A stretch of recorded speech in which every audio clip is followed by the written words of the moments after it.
안녕하세요. 대학교 3학년 아들이랑 대학생 1학년 딸을 둔 엄마입니다. 제가 그동안 무엇을 믿고 결혼 생활을 해왔는지 모르겠습니다. 같이 밥 먹은 세월이 오래고 살맛대고 산 시간이 얼마인데 배신감의 치를 떨게 됩니다. 많은 분은 아시겠지만 결혼 25년 차면 두근두근 사랑이 아닌 다른 것에 이해하며 살고 있다 생각하는 순간이 있습니다. 그런데 저는 그 세월이 빨리 왔어요. 결혼 4년 차에 둘 낳고 육아에 고군분투하던 그때 남편은 대기업 대리가 되면서 더욱 바빠졌어요. 제가 느끼는 체감상 가장 먼저 출근하고 가장 늦게 퇴근하는 느낌이었습니다.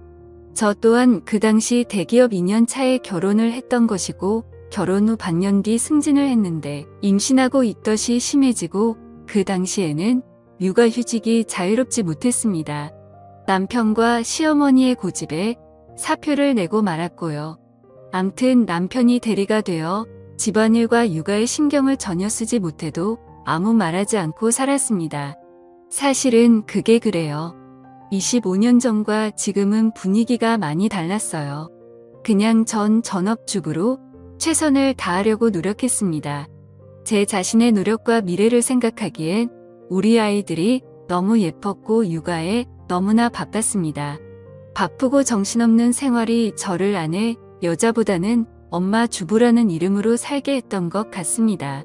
그렇게 친정 부모님이 돌아가시고 정말 저 혼자 남은 기분이었지요. 하나 있던 오빠는 해외로 가서 가끔 통화만 하는 정도였으니까요. 그렇게 지내던 어느 날 남편 몸에서 여자 향수 냄새가 났고 기분이 묘해서 확인했던 그 사람 휴대폰 메시지 온갖 바람의 증거는 거기에 다 있었습니다. 그것을 그대로 묵과했습니다. 아마 고구마 여인이라 욕하실 수도 있겠는데요. 그 당시 저는 기댈 친정도 없었고 워낙 집에 옷만 갈아입으러 들어왔던 남편이라 그 품이 그립지도 않았고 그 사람이 가지고 오는 월급 없이 아이들을 키울 수 있다 생각하지 않았습니다. 비상금 만들어두지 않았으니 변호사를 사서 위자료를 많이 받는 것으로 해서 이혼을 할까도 고민했지만 용기가 없던 저를 이해해주세요. 사실 그때부터 이를 갈았습니다. 아이들 보란듯이 잘 키우고 내 힘을 길러서 이 사람 이빨 빠진 호랑이가 되었을 때 시원하게 버려주리라 다짐하며 아이들에게 최선을 다했습니다. 그렇다고 아이들에게 내 미래를 책임져 달라는 등 다 자란 아이들에게 효도를 원한다는 그런 추한 엄마로 남고 싶지도 않았고요. 둘째 아이가 어린이집에 들어가자 제 인생을 찾아야겠더라고요. 제 경력은 고작 2년이 전부였거든요. 모든 경력을 없던 것으로 치자 생각하고 아이들 양육하면서 지장 없는 일을 찾기 시작했습니다. 아이들 학교 유치원 가는 시간에 맞추어 특기 강사로 일을 시작했어요. 그게 나름 시간 조절이 쉬웠거든요. 특기 강사로 일을 하다가 부모 한 분께서 문화센터에서 강사를 해보면 어떻겠냐고 제안하셔서 그쪽으로 일을 하다 보니 저를 알아봐 주시고 찾아주시는 분들이 생겼고 조금씩 제 연봉도 오르기 시작했습니다. 남편은 제가 일을 하는지는 눈치채고 있었는지 모르겠지만 직접 물어보지는 않았고요. 여자는 한 번씩 바뀌는 것 같았어요. 남편의 불륜 증거를 차곡차곡 모아두는 것을 잊지 않았고요. 아이들은 바르게 그리고 안정적으로 성장해 주었습니다.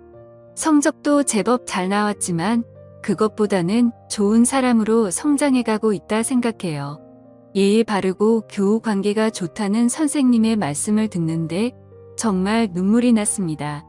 아빠의 불륜 사실을 전혀 눈치채지 못했던 우리 아이들 그저 바빠서 집에 잘 안 오는 아빠라 생각하고 나름 잘 지혜롭게 지냈고 저에겐 든든한 엄마 편이 되어주는 제 삶의 열매라고 생각되는 보람이 느껴졌습니다. 그리 되니 제 마음에 정한 건 하나더라고요. 아이들에게 짐도 되지 않는 엄마가 되자 엄마 힘만으로도 살아가는데 지장 없는 홀로서기에 성공하고 싶었습니다. 하던 일을 조금 더 키워서 제가 강사가 아닌 사업체를 키우게 되었어요. 마침 예전 직장 다닐 때 과장님께서 일을 그만두시면서 함께 사업해보자 하셨고 제 이야기를 알게 된 올케 언니가 오빠를 설득해 오빠 이름으로 투자를 해주었어요. 혹 이혼을 해도 남편이 손대지 못하도록 말이죠. 수익이 늘어나고 수중에 1억 정도가 생겼습니다. 저는 점점 커가는데 남편은 권고사직을 하게 되었습니다. 그 안에 있던 자세한 내막은 저도 알지 못합니다만 남편이 퇴직금은 본인 알아서 한다길래 그러라 했죠. 정말 하나같이 짠 것인지 모르겠지만 대기업 퇴직하면 식당 개업하시는 분들 계신다던데 남편이 딱 그랬어요. 작은 치킨집을 오픈했고 제법 장사가 되었습니다. 대학생 알바들도 쓰고 본인과 공동대표라며 일하는 여자가 있었는데 제 느낌으로 내연녀 같아요. 내연녀가 있다는 건 제가 떠나가는 것을 잡지 않겠다 싶었거든요. 둘째 딸이 어린 편이라 이혼을 말하기 어려웠는데 방학 동안 저희 오빠네 잠시 다녀온 딸이 유학을 넘어오냈고 올케 언니 또한 반기며 저희 딸 홈스테이를 책임지겠다며 데려갔네요. 정말 너무 든든한 친정이 되어준 언니와 오빠가 참 고맙습니다. 딸이 없는 허전함은 힘들겠지만 제가 추진할 이혼에 관해 곁에서 충격을 받지 않아도 될 것 같다 싶었어요. 여기까지가 제 이혼 계획이었고 본론 지금에서야 말씀드리네요. 딸을 출국시키고 3일 후에 아들이 심각한 얼굴로 저에게 와서는 털어놓는 말이 아빠가 한번 찾아오라 해서 여자친구와 함께 가보기도 했고 또 친구들과 함께 치킨집에 여러 번 갔다고 하더군요. 그런데 알바가 갑자기 뒤에 날이 생겨보니 여친이 땜빵으로 일을 몇 번 했대요. 그러면서 본 게 아빠가 그 카운터 보는 여자분에게 갑자기 백허그를 한 것이었고 너무나 이상한 분위기라 계속 지켜봤나 봐요. 그걸 전에 듣던 아들이 얼마나 화가 났을지 그 마음을 생각하면 제 마음이 무너져 내립니다. 아들 여자친구가 계속해서 상황을 지켜보는데 자신을 쳐다보는 게 느껴졌던지 남편이 보고 왜 자꾸 쳐다봐? 너 나랑 연애하고 싶니 하며 어깨를 건드렸나 봐요.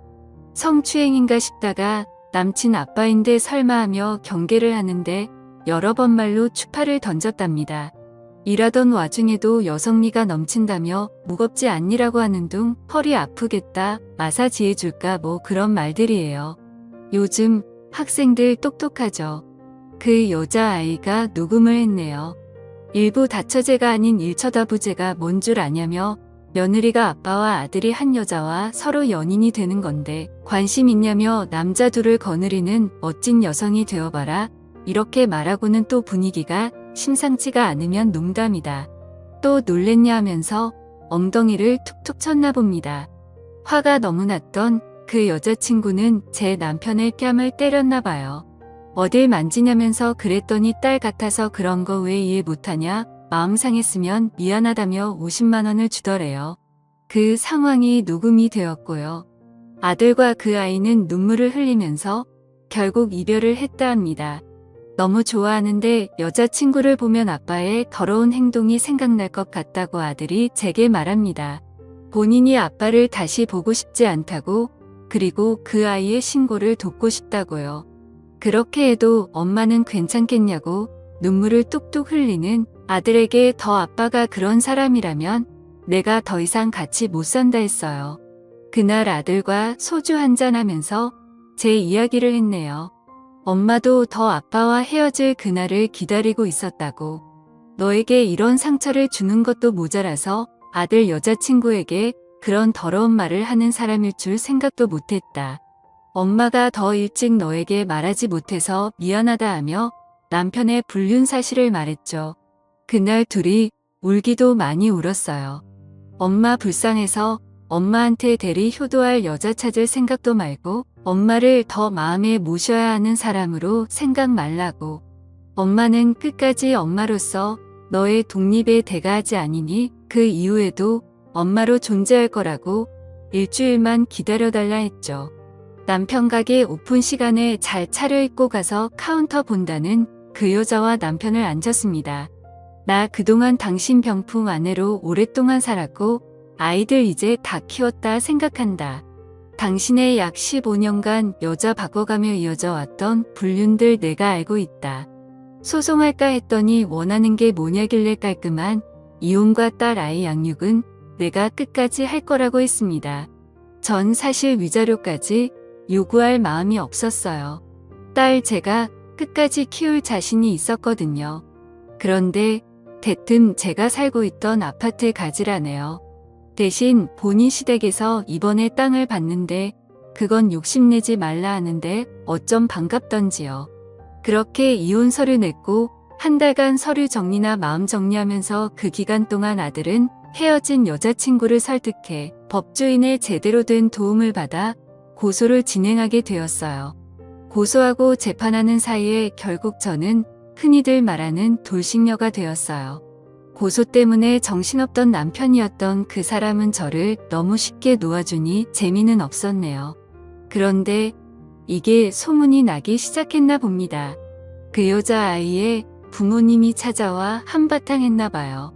벌금형이 나오긴 했지만 소문이 나니 치킨집 가게에도 손님이 끊기고 내연녀에게도 팽당하고 파리만 왔다 갔다 하는 치킨집 본인과 주방 아저씨만 지킨다는 이야기를 들었네요.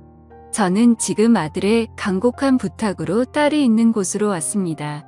그간 마음고생한 엄마 동생이랑 함께 조금이라도 쉬고 오시라고 본인은 영장이 나왔다고 본인이 군대가 있는 동안 엄마가 걸린다고 하네요. 자식들에게 피해 안 주고 걱정 안 시키고 싶은 엄마가 되려 그간 틈나는 대로 그리 열심히 일했는데 결국은 자식들의 도움만 받고 걱정만 끼치네요. 고구마 인생 아들이 사이다를 주는 것 같지만 그 아이 마음은 얼마나 상처가 클까요? 나름 경제력 키우고 이혼하려 준비하던 저 아이들 상처 주고 싶지 않았던 그 마음이었는데 이리 큰 상처를 안겨주는 것 같아 먼 외국에서도 마음이 쉽지 않네요. 사업체는 계속 진행 중이고 이곳에서도 연결지어 확장할 수 있는 일이라 방법을 찾아보고 있습니다. 한 많은 인생이라 조금 몇 자 적어 보고 갑니다. 딸에게도 아들에게도 부끄럽지 않은 엄마이고 싶었는데 마음처럼 되지 않네요. 지금까지 제 사연을 들어주셔서 감사합니다.